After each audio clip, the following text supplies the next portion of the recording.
This episode of Distraction is sponsored by Landmark College, offering 360-degree support for students with learning disabilities, ADHD, and ASD. Learn more at lcdistraction.org. Landmark College. We teach differently. I love anxiety. So why do you love anxiety? Oh, well, the one I love the most is a combination of fear and shame, which produces shame anxiety. And that leads us to think we have a fear of failure.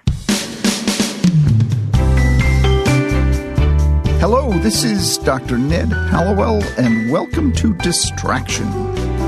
Today we have an extremely interesting guest. I've never met her before, so your introduction to her will also be mine, but just reading about her, she sounds fascinating. She's a psychologist and a psychoanalyst, as well as a professor. You don't usually see all three of those together. At the Wright Institute in Berkeley, a place where there are an awful lot of smart people, whose passion it is to encourage emotional awareness. Her name is Mary Lamia, and her latest book, she's quite a prolific author, but her latest book is called What Motivates Getting Things Done. And who of us does not want to get things done? So with that introduction, I'm really happy to learn from her. Welcome to Distraction, Professor Dr. Mary Lamia. Thank you for having me, Ned. It's really quite wonderful. So tell me, how would you encapsulate? I hate it when people ask me that. You know, I often want to say to them, look, if I could encapsulate it, I wouldn't have written a book. Summarize your 300-page book in one paragraph? Exactly. But if you want to hit some of the highlights, what would you say would bring people to this book? One thing I can say about it that immediately struck me, it's short. So if you want to get things done, you can read this book pretty quickly. Right, and that was somewhat intentional. Yeah. You know, the book is really a short course on how emotions work. And I found that it's really important for people to know about their emotions and how they work. And it's very important for therapists to know how emotions work, although many therapists, believe it or not, don't know. But using the overall picture of how emotions work, I illustrate it by showing that people have different motivational styles. And I divide them into deadline-driven procrastinators and task-driven non-procrastinators.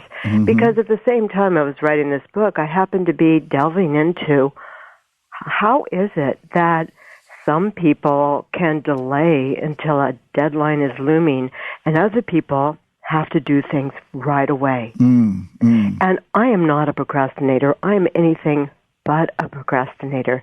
However, my book actually vindicates all procrastinators. It is an amazing motivational style, and I've actually ended up with procrastination envy from writing this book.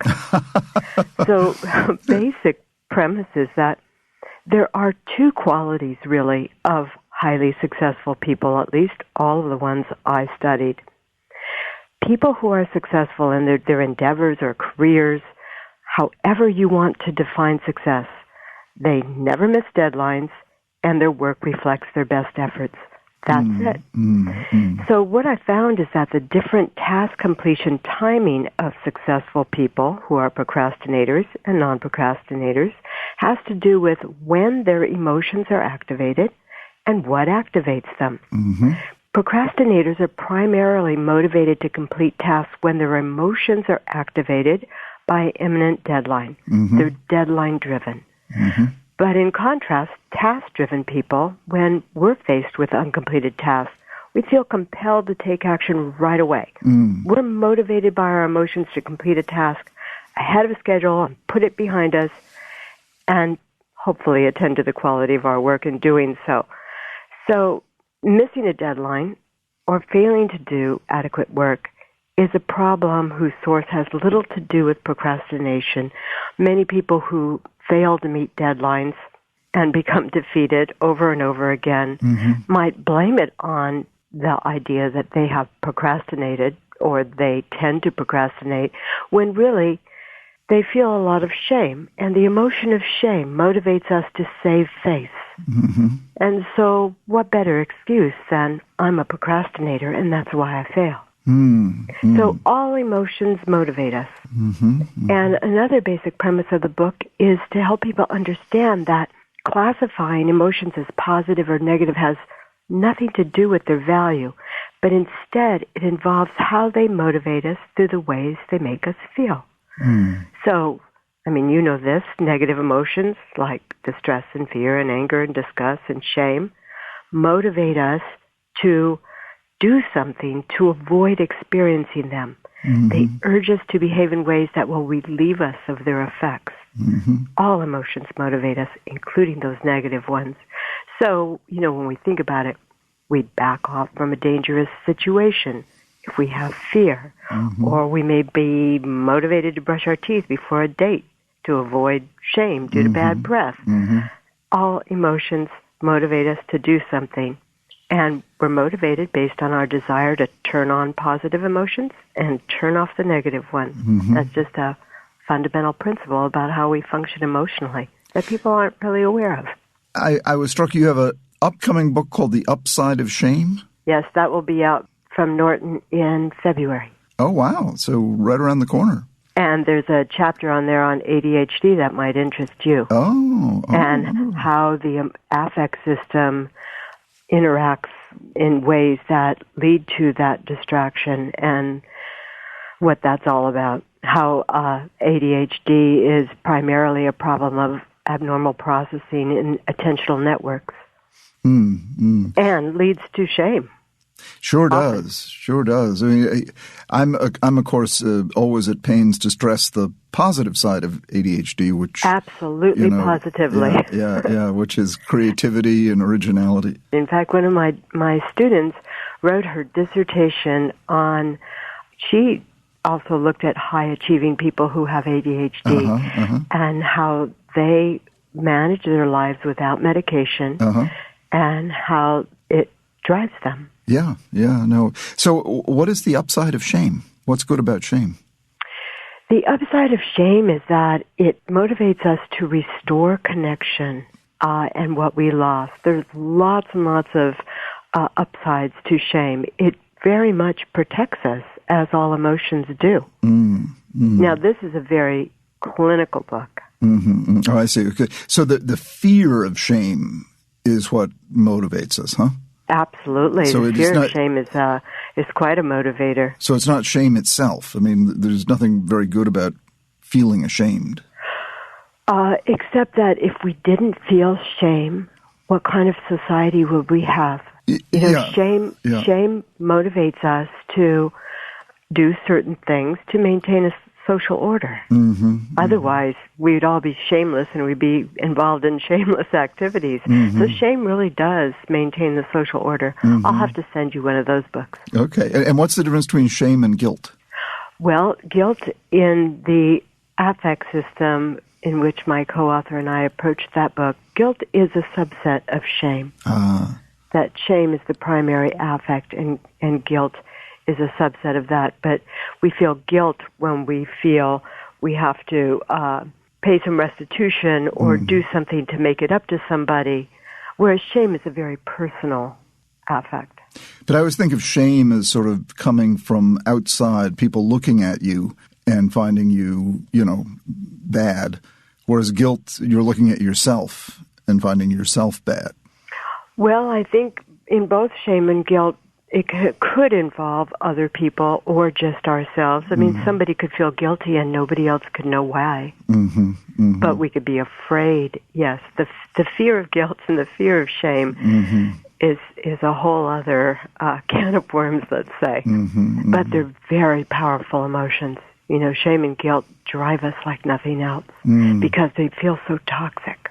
So the negative emotions, the painful emotions, I guess, would be a different way of describing. The painful emotions are more formative, more powerful than the positive, the pleasant emotions? Well, all emotions motivate us. So, as I said, positive emotions are something we want to turn on and negative emotions we want to turn off. And that is why we're motivated by them. We're motivated to do something to get more positive feeling and less negative feeling. So when I studied these task-driven people and deadline-driven people, it was interesting to see how they use their emotions to motivate them to get things done. What about take something like love? Love is rarely pure. It's usually composed of some painful emotions as well as some positive emotions. How do you sort that out? Well, it's interesting because emotions can combine, or usually only one affect, biological-based affect, can be triggered at a time, but often emotions are triggered in combination or one after another, or one triggers the other. And emotions combine in very interesting ways. So we could feel fear and excitement at the same time, or the joy of love and the fear of separation at the same time.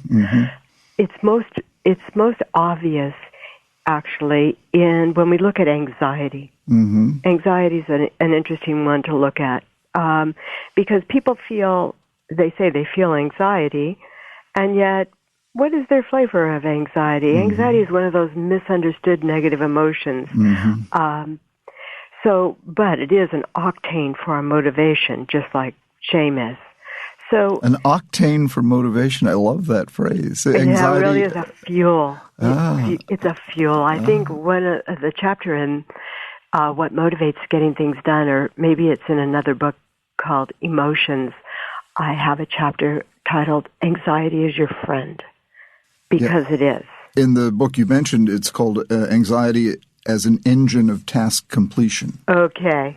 Then it's my book called Emotions with an exclamation point where I have the chapter Anxiety is Your Friend. I love anxiety. And it's so misunderstood. So anxiety itself is not an innate emotion, but its various manifestations can be understood as a blending of different emotions that produce a certain response. So what's the blend? What are the different emotions? So let's take a look at some of the blends. When we feel stressed out, let's say, that is a blend of fear and distress, which, prompts us to do something. Well, what's the difference between fear and distress? Well, fear is an emotion that makes us want to back off from a situation to protect ourselves.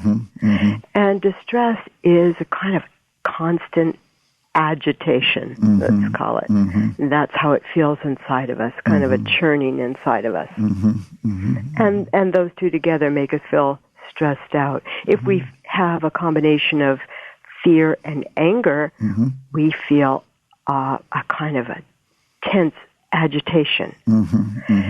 Fear and excitement can combine together, and that way we feel positive and negative at the same time. Like you said, when you're in love and you're afraid that person might leave you, or if you go on a roller coaster ride, we often feel a combination of fear and excitement at the same time. So why do you love anxiety?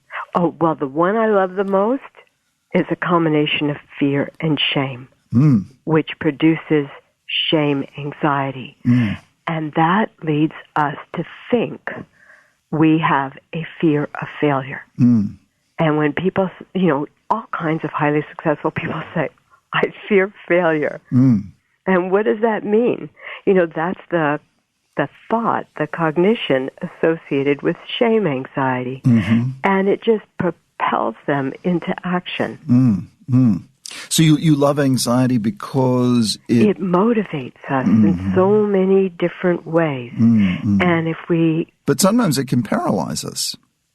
Yes, it can. And especially when people don't understand what they're feeling. And often what paralyzes us, and from your work, is the thoughts we attribute to what we feel. That someone could feel very, very, very anxious and say they are paralyzed and afraid, and they're thinking all kinds of catastrophic thoughts. And And yet they're not taking a look at why am I anxious and what am I trying to tell myself? So it's like the deer in the headlights. I mean, the deer is paralyzed by anxiety, by fear, right? Right. Emotions exist to help us pay attention. And, that's their purpose, to inform us, to give us information. What we attribute to them comes from our thoughts. And so this combination of what we feel and what we think is very important. And a lot of what we think is scripted from all of our past experiences. All of our emotional memories inform us when we feel something in the present. So if we fall in love with somebody in the present, our lifetime of emotional memories might say to us, this is going to go bad. And we may become very, very anxious and not want to pursue the relationship or have a fear of abandonment. All kinds of things come to our mind at those times. But those are based on our emotional past and not on the present. So what do you do in that? What's good about that? I mean, if you're falling in love and you're saying to yourself, oh, I better get out of here because it's going to go bad. Then we have to look at why is it we're having that response? And if we think back, we've had plenty of experiences where if we fled, it might have been useful. But does that really apply to this situation? Emotions just give us vague information about what's going on in the world at a given moment with us. And what we make of them has to do with our past experiences. So they're just trying to do their job by giving us information, by informing us. And it's important for us to understand them so that we're not misinformed. But how do you know whether to trust the feeling or not? How do you know that you may be passing up the love of a lifetime? That's right. So that's why when we feel, in our example, anxious about a current situation, it's very important to look back and consider, am I fearful because I've had so many experiences where I have felt abandoned, or is it something else? And does it really apply to this situation? It's important to interpret the messages our emotions convey and understand our reactions to them so we can make the most of our emotional system that motivates us. It motivates everything we do. Sure. And another one of your books is called The White Knight Syndrome, Rescuing Yourself from Your Need to Rescue Others. Is that need to rescue others rooted in past emotional experiences as well? Absolutely. In that book, we discuss different ways in which different motivations people have to rescue others, and this is based on their past experiences and how to become more balanced in your rescuing behavior rather than be responsive to your past and pathological in that process. Emotions motivate everything we do, and it's so significant in our lives that I just want people to understand them. When we think about our behaviors, our beliefs, our convictions, our political party preferences, our religious practices, also, to a large extent, are the result of our emotional memories that have become linked with an ideology. There's sort of a script that's been written in our implicit memory. So the way people are motivated to complete tasks is really no different. But then it makes us stand back and say, should we really be judging people the way we judge people for having different beliefs? Because those are based on their lifetime of memories. Yeah, I don't think we should judge people at all personally, but that's another story. Your current book, What Motivates Getting Things Done, speaks to the problem of procrastination. And what is your advice to procrastinators? Oh, Ned, don't say procrastination's a problem. Okay. It's not a problem. Okay. Contrary to popular belief, I found that procrastination does not necessarily interfere with success. Okay. People who wait are just as likely to be successful as people who complete tasks ahead of time. In fact, they're just amazing people, and they have quite a strategy to complete tasks, but it's all about their emotional lives. So why does someone put something off until the very last minute? Because their emotions are not activated until a deadline is looming. Okay, so why not pretend the deadline is sooner? Oh, sometimes they do. They have many tricks to create absolute deadlines when there are none. For example, if a procrastinator wants to write a book, you will often see them create deadlines in between their final goal and right now. Or one of the ways they do it, one of the biggest tricks they use are commitment incentives.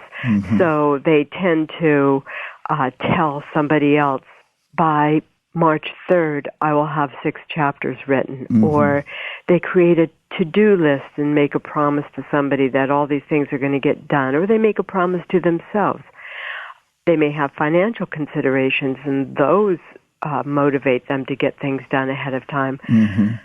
There are ways to create absolute deadlines when there are none. And in the book, I have troubleshooting guides and ways to optimize whatever motivational style you have. Isn't it funny, Ned, that we think procrastination is a problem when, in fact, people who are driven by having to get things done right now, that's a problem too.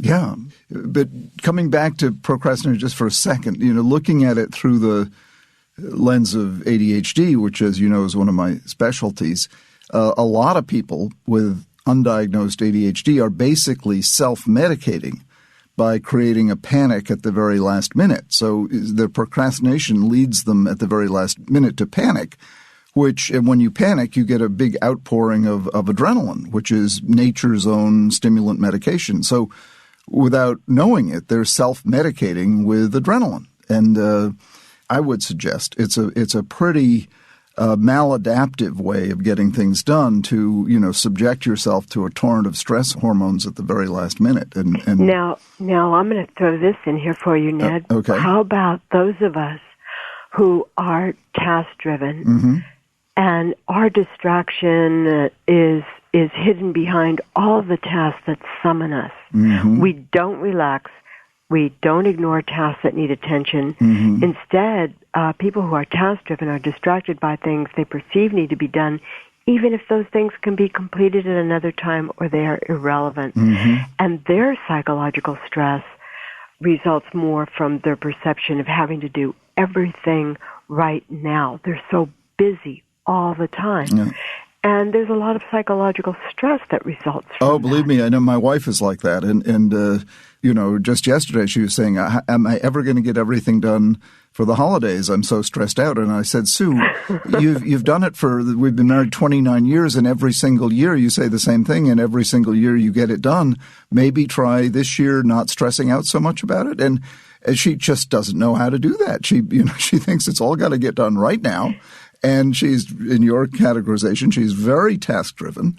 And but the sad part is, just like the procrastinator gets a bath of stress hormones, she gets a bath of stress hormones by thinking she has to get it all done right now. Absolutely. And so I have wondered who is more stressed out, task-driven people or the procrastinators. I would guess that task-driven people are far more stressed out than the procrastinators. The procrastinators get it in all one big lump of adrenaline, and their speed is at the deadline. But task-driven people are constantly busy. One woman told me that she had to get out of bed because she forgot to fold laundry. It made her procrastinating husband crazy. Yes. No, my wife she'll be right there folding right along with her. Absolutely. Absolutely. And she'll if she lies down in bed just to chill out for a minute and we maybe watch a TV show, she'll be saying throughout the show, I should be doing something productive. I shouldn't be lying here. So I've tried to reframe it with her and say, consider spending quality time with your husband something that you should do. Put that on your to-do list. Well, that's so interesting because what you're describing is shame anxiety. And for task-driven people, cognitions associated with shame anxiety include a fear of forgetting. They describe not wanting to be burdened with having to remember, or they're afraid they'll forget if they don't do something now. And they have, where procrastinators will have deadline extension fantasies, task-driven people have escape fantasies, like, oh, maybe something will happen and I'll get out of this. Yes, exactly. I can buy my island in the Caribbean or something. Right. Now, I have a whole series of troubleshooting guide for task-driven people in the book to help them learn how to pause and put aside a task. You know, sometimes they do things like task-driven people, just to get something off their plate, tend to send things off before it's really finished. They think it's finished at the moment. I always say that if you get an email with a document attached, and it says, you know, here it is, and then you get another email that says, well, read this one instead, it's usually from a task-driven person, because they want to get something off their plate, and then they go back and they see that it can be done differently. And they revise and they revise and they revise. You know, in a simple way, if they're decorating a house, they may do it, then they'll undo it. And it's not really obsessive-compulsive. It's really just being task-driven and having that anxiety, and it compels them to do something. Yes, that's such a... You know, the French poet Verlaine had a great line. He said, a poem is never finished, only abandoned. Oh, yeah. There comes a time when you just have to abandon whatever it is you're working on if you're ever going to move along to the next thing. Yes, and task-driven people have a hard time doing it. Yes. But you know what I'm talking about, because you have your wife doing it. Yes. Are you a procrastinator? Well, I'm an interesting combination of a little bit of both, probably more the task-driven. But, you know, I've just finished my 20th book, and so people say, how do you get them done, having ADD, because I have ADD? And my honest answer is, I don't know. They just get done, and that's what is interesting about your book. I think but you're motivated, and really it doesn't matter if one procrastinates or one doesn't. But I've never missed a deadline. I've never handed in a book late, you know. The highly successful people I studied who were deadline-driven procrastinators never, ever miss deadlines. It happens by magic somehow. It happens by magic.